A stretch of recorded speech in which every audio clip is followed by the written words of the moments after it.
Every drummer loves playing on their ideal setup. Drums have to be tuned exactly how they like it.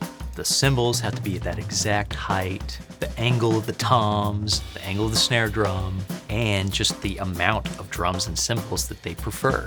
But what happens when none of that goes to plan? This weekend, I played 3 gigs in 3 totally different environments. And each one forced me to make adjustments on the fly, from small cocktail kits in a quiet room to your full ideal drum set at full volume. One of the most underrated skills you need as a gigging drummer is adaptability. This video is all about staying flexible and making it work, no matter what the gig calls for. What's up, y'all? John Hill here. Welcome back to the channel.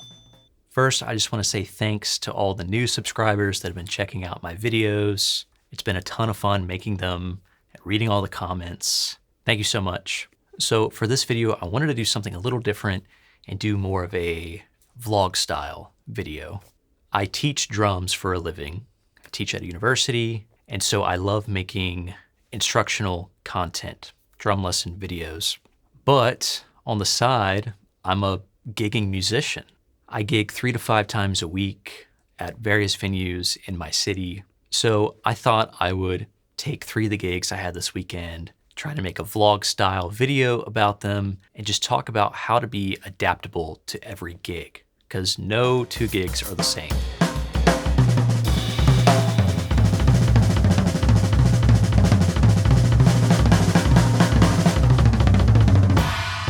All right, so the first gig I had this weekend is at this really cool speakeasy style club downtown that specializes in having jazz groups play.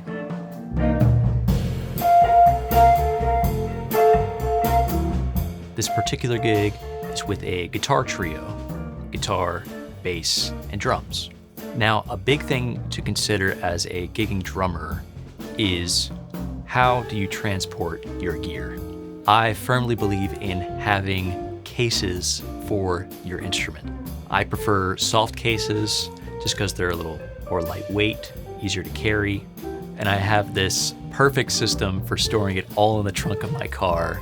But if I didn't have the drums in these cases, I'd be worried about them sloshing around in the car, getting dinged up, getting beat up, and also bringing them from the car to the venue is just much easier.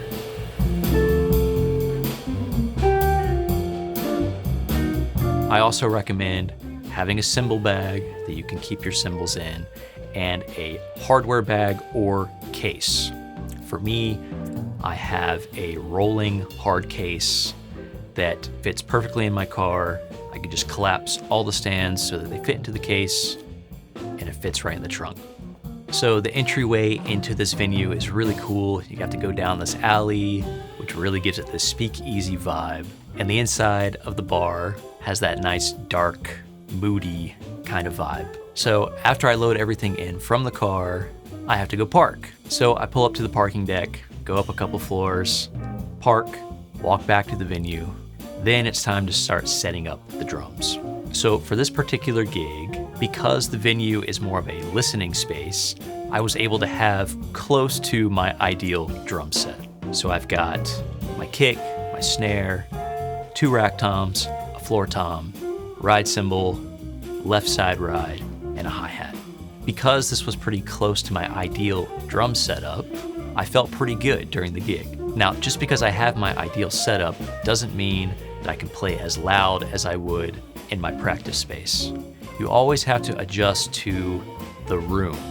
And more often than not, the drums are the first instrument that's gonna have to bring that volume down.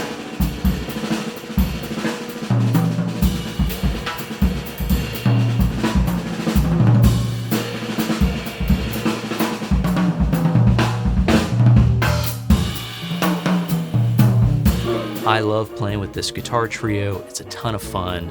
It gives me a lot of space to improvise and play off of my fellow musicians. And as long as I kept the volume kind of in control, the gig went pretty well.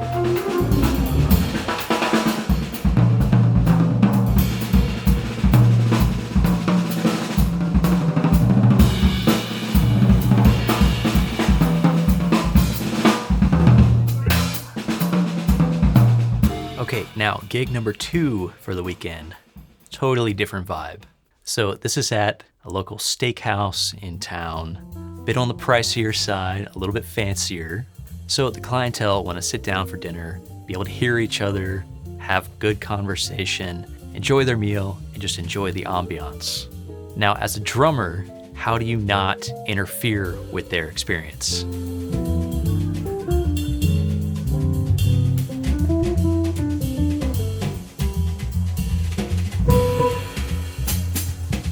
Once again, just gotta show off how perfect this setup is in the trunk of my car. I love it. It's just so satisfying. So, as you can see, the setup for this gig is very, very close quarters. In fact, the drums are right next to a booth where people are sitting down and eating. So based on the amount of space the band had to set up and how close the musicians were to the clientele, I had to play on a much smaller drum set. So I ended up going with just a kick, a snare, one floor tom, ride cymbal, and a hi-hat. For gigs like this, I prefer to use drier cymbals, especially drier ride cymbals. And my go-to ride cymbal for this type of gig is my Paiste Masters Dry Ride.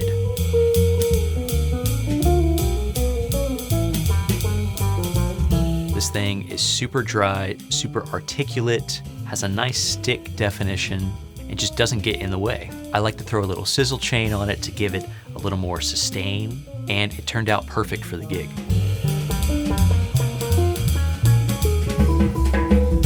Now, because of how close the band is to the clientele who are trying to enjoy their meals, we had to play really quiet. So, what's the go-to move for a drummer when they're playing quiet? Pull out the brushes.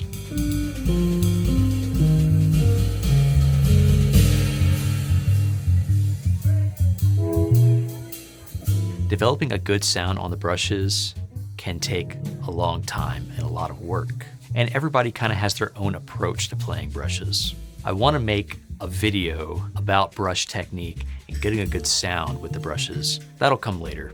Now, playing at this low of a volume level can be really challenging at first, but it's a ton of fun, and it changes the way you think, so you might play ideas that you normally wouldn't play. So this gig was a ton of fun, and I didn't get any complaints from any of the clientele about how loud I was playing. So, felt good about that. Okay, so third and final gig of the weekend. This was a little different too. This gig was at a really cool beer and wine spot in town that's always a good hang. It was so hot outside this day, so the load in was kind of brutal, but we got through it. So this gig was cool because it is a weekly jazz jam session.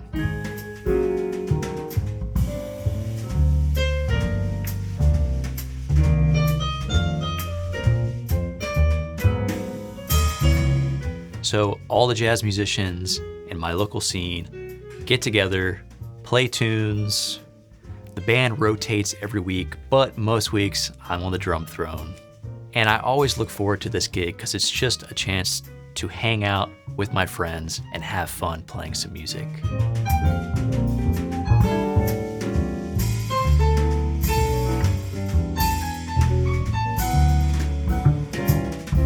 And anyone who wants to sit in can play. If you play saxophone, trumpet, if you sing, if you play violin, play drums, anything.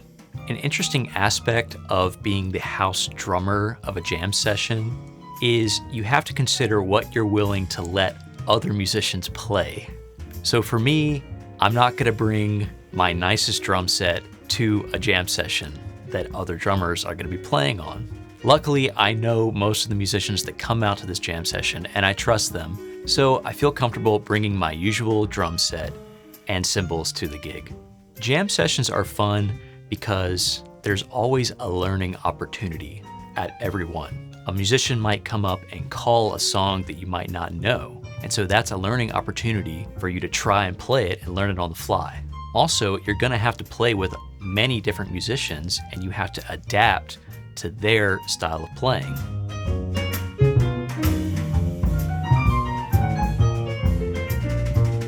So for this gig, I went with a setup that kind of fits somewhere in between the previous 2 gigs. So I had a kick, a snare, just one rack tom, floor tom, ride cymbal, a left side ride, and a hi-hat.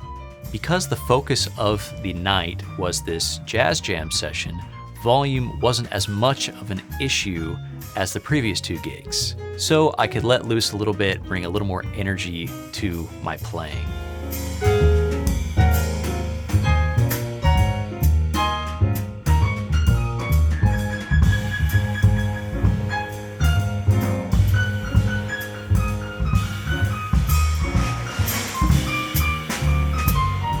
Within reason though. This was a really cool moment for me because one of my students actually came to the jazz jam and sat in, and he sounds great.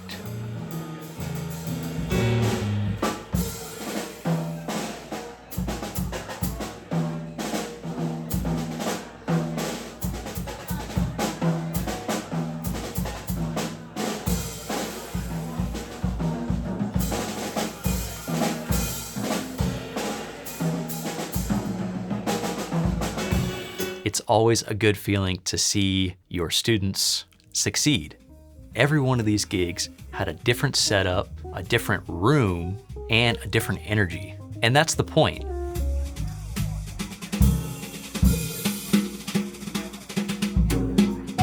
Being a gigging drummer isn't about always having the perfect rig or the ideal conditions. It's about showing up on time, adapting, and always bringing your sound and your vibe to the table. Always play with intention, serve the music, and roll with whatever comes your way. If you like this video, be sure to check out some of my other videos right here. Thanks so much for watching. Bye.